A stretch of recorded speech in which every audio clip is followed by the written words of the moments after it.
Sarah Hale nació en 1788. Entre otras cosas, ella se destacó por su talento para la poesía. Su poema en inglés, María tenía un corderito, se hizo tan conocido que Thomas Edison usó las primeras líneas de esa poesía cuando pronunció el primer discurso grabado en fonógrafo, el cual recién había inventado. Sarah se convirtió en la editora de al menos 2 revistas para mujeres y usó su influencia para defender el fin de la esclavitud.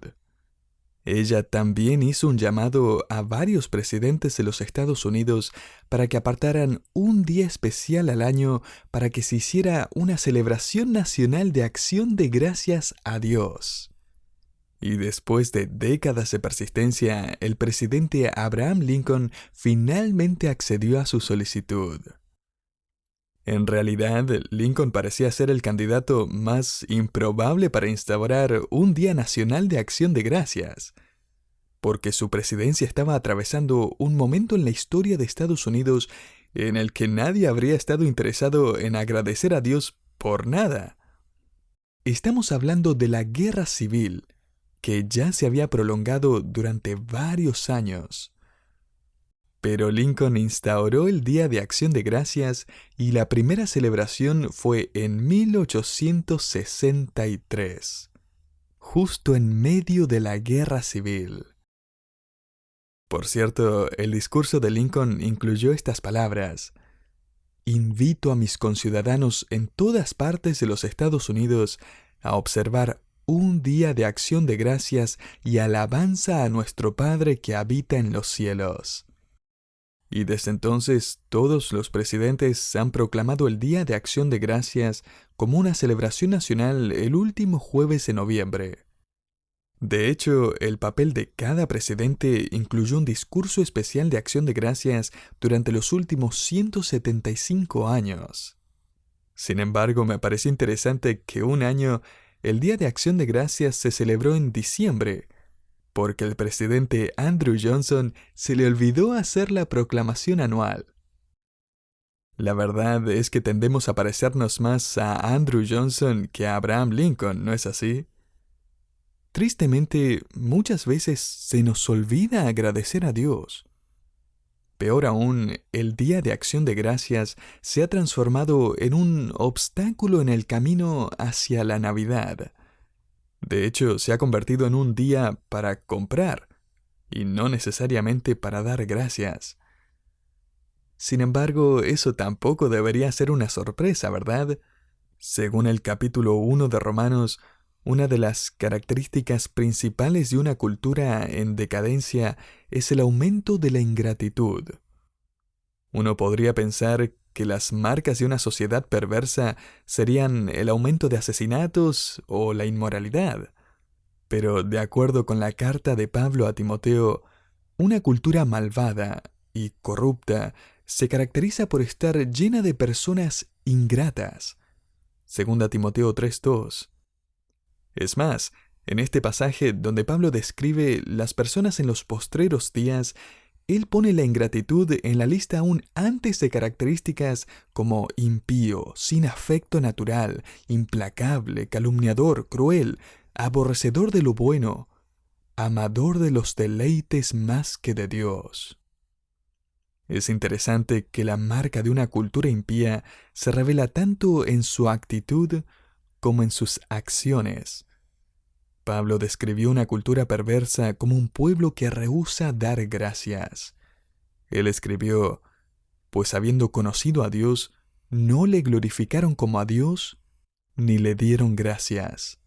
Romanos 1:21.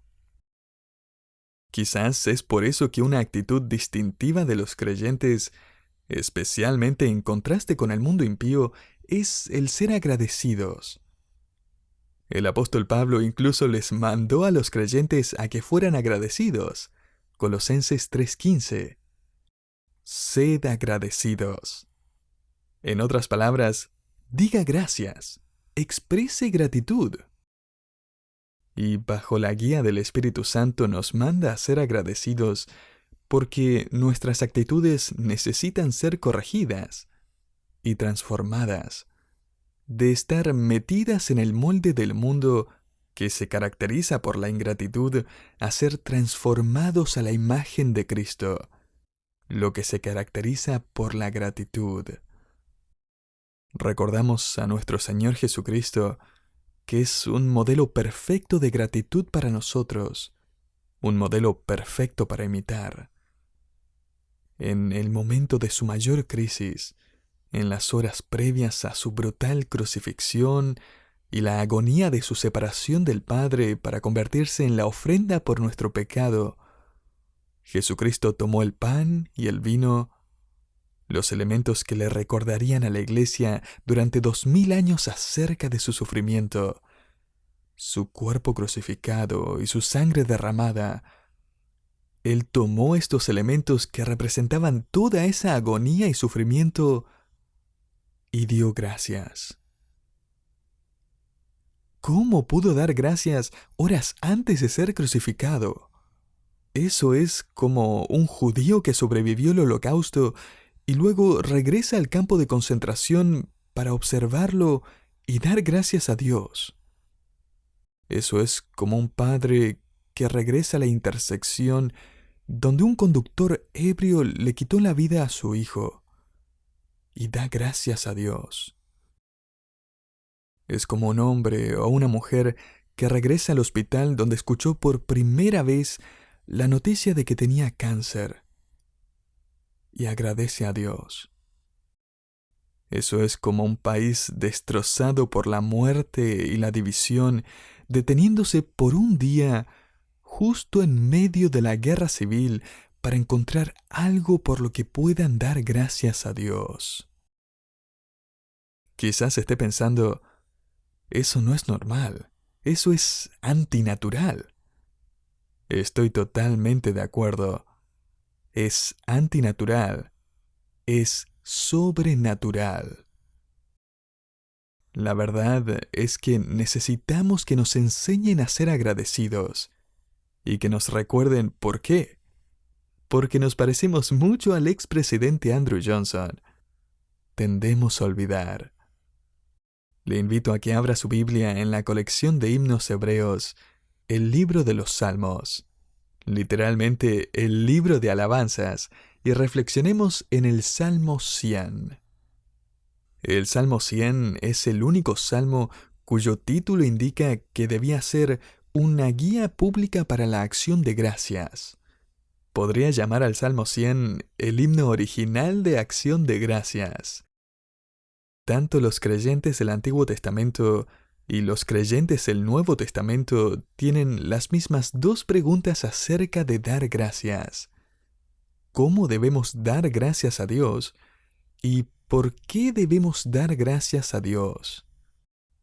Comencemos con la primera pregunta. ¿Cómo debemos dar gracias? El salmista nos da 3 palabras clave. Puede subrayar la primera palabra clave, cantar. Versículo 1. Cantad alegres a Dios, habitantes de toda la tierra. Literalmente dice, alcen su voz con palabras de celebración. Da la idea de gritar en triunfo. Interrumpimos la oscuridad de nuestro mundo con alabanzas como si fueran fuegos artificiales que iluminan el cielo nocturno con bellos colores resplandecientes. Y notó en el versículo 1 que el salmista invita a toda la tierra a unírsele en esta alabanza. Esta es una invitación para que todo pueblo, lengua y nación canten alabanzas a Dios y lo alaben. Lo que implica la segunda palabra clave que se encuentra en el versículo 2. La segunda palabra clave es servir. Servid a Jehová, dice el versículo 2.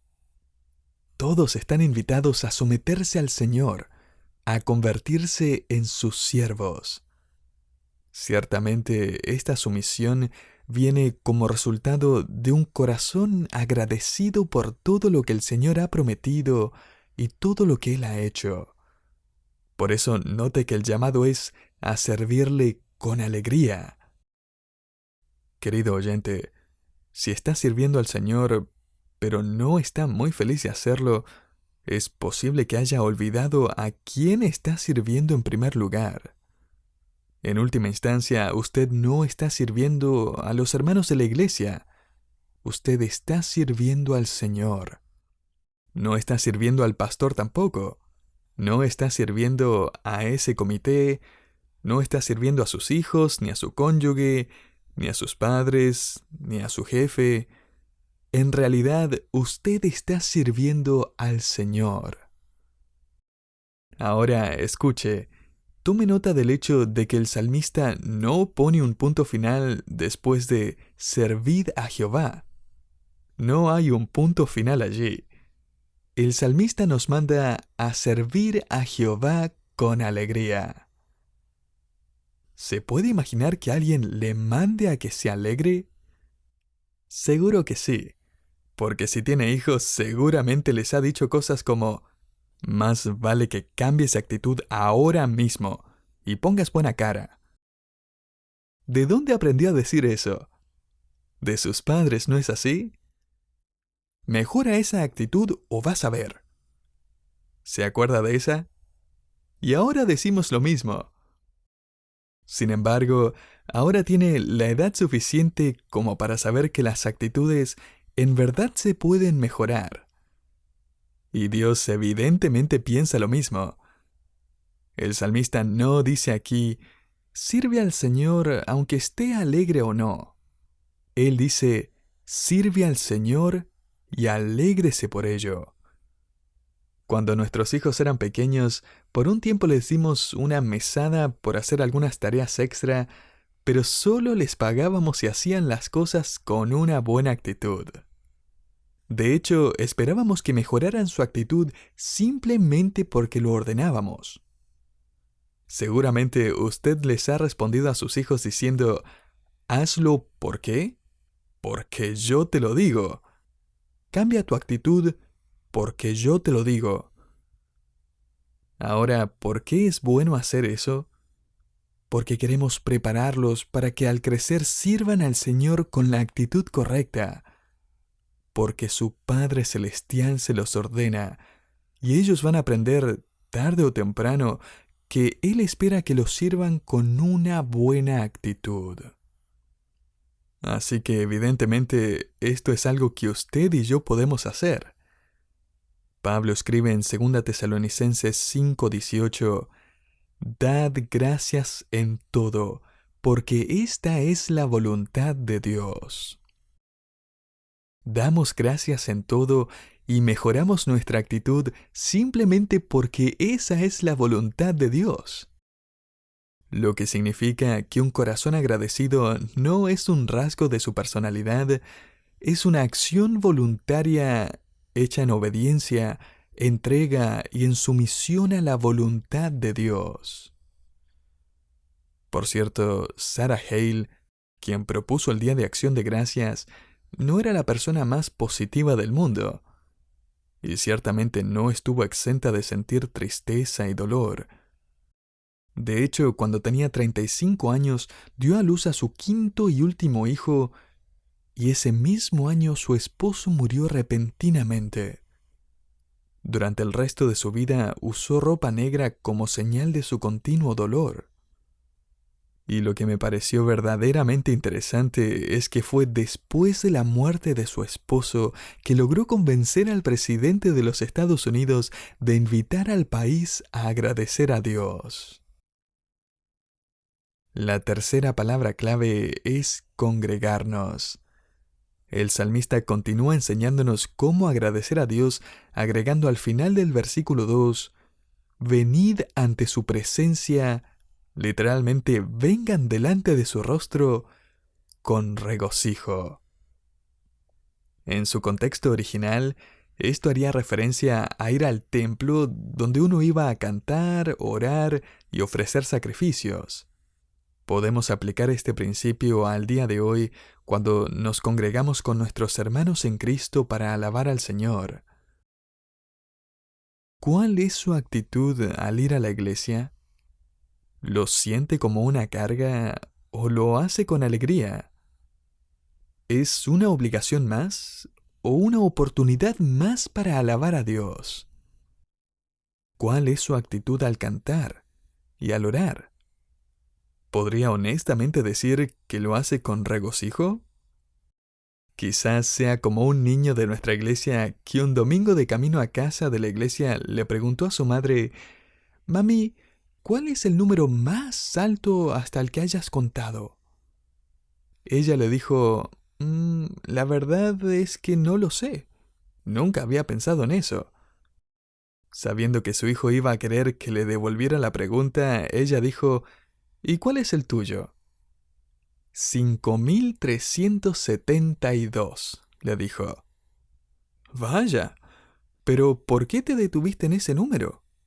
A lo que su hijo respondió: porque el culto había terminado.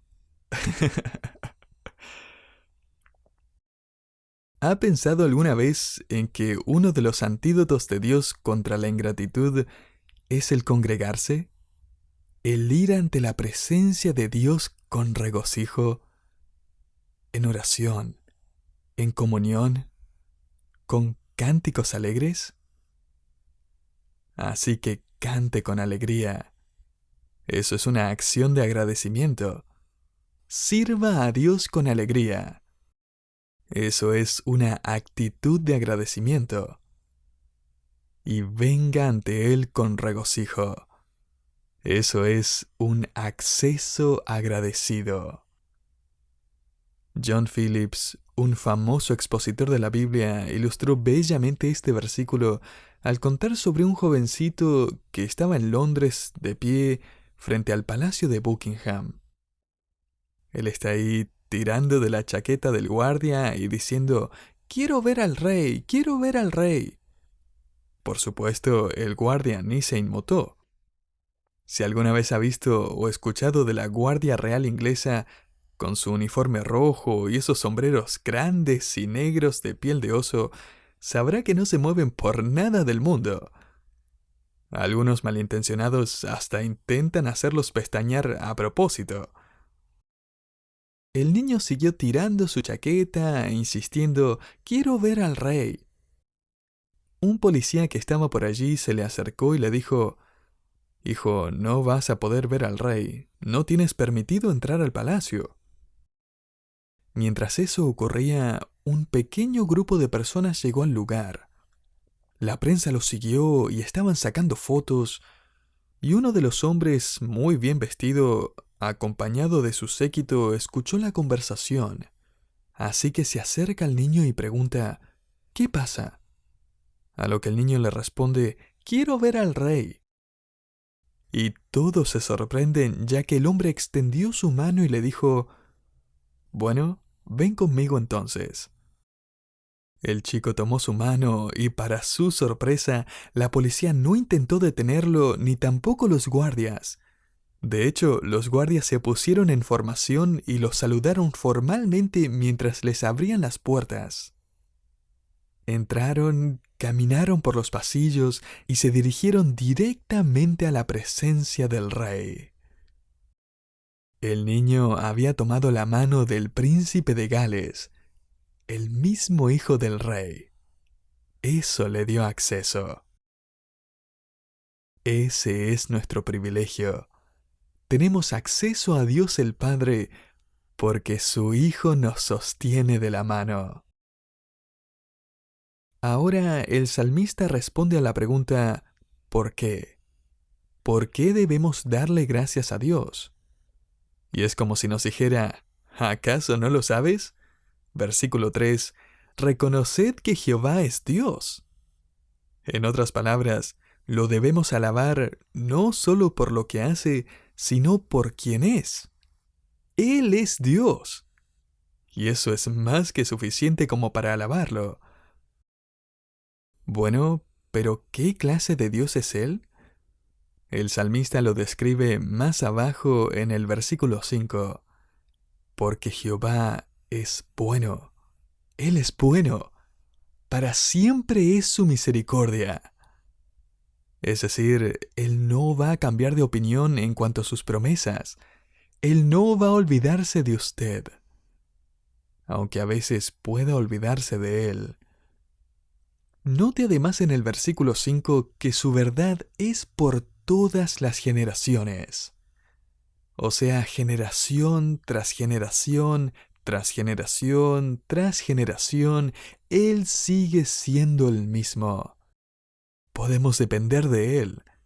Él es constante. Él es siempre fiel.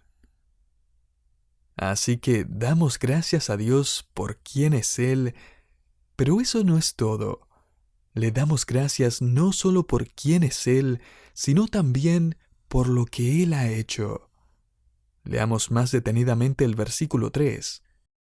Él nos hizo y no nosotros a nosotros mismos.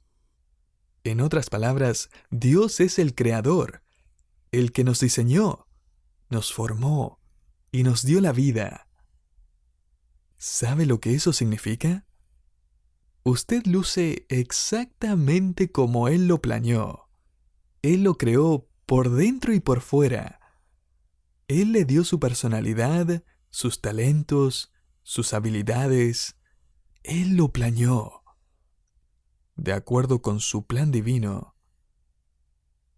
David escribió en otro salmo que Dios lo tejió en el vientre de su madre.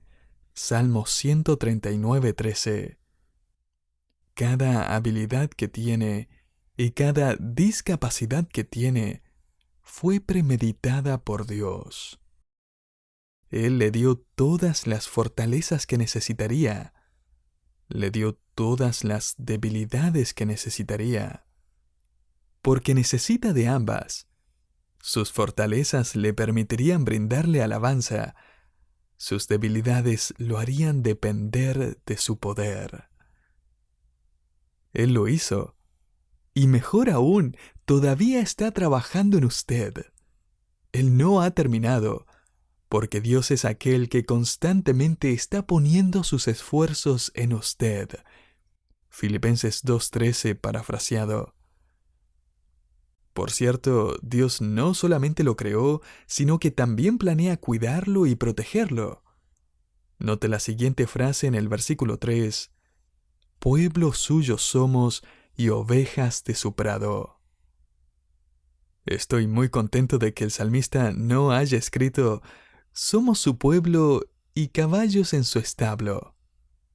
No, somos sus temerosas, tímidas, ignorantes, indefensas ovejas. Pero aquí está la buena noticia. Somos sus ovejas. Somos suyos. ¿No cree que tiene algo de qué agradecer a Dios?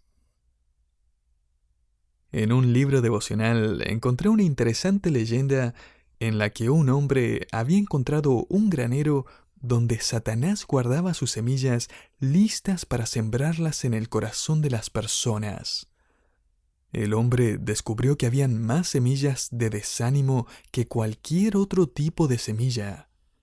Habían bolsas y bolsas apiladas por todas partes. Cuando preguntó por qué habían tantas semillas de desánimo, se enteró de que era porque éstas crecían en casi cualquier lugar. Cuando uno de los demonios fue interrogado, admitió de mala gana que había un lugar en el que nunca podían conseguir que las semillas echaran raíces. ¿Y en dónde es eso?, preguntó el hombre. El demonio respondió, en el corazón de una persona agradecida. Esa es una simple parábola, pero esta es la verdad. Querido oyente, realmente es imposible ser orgulloso y agradecido al mismo tiempo. Egoísta y agradecido. Materialista y agradecido. Jactancioso y agradecido. Amargado y agradecido. Ansioso y agradecido. Odioso y agradecido al mismo tiempo.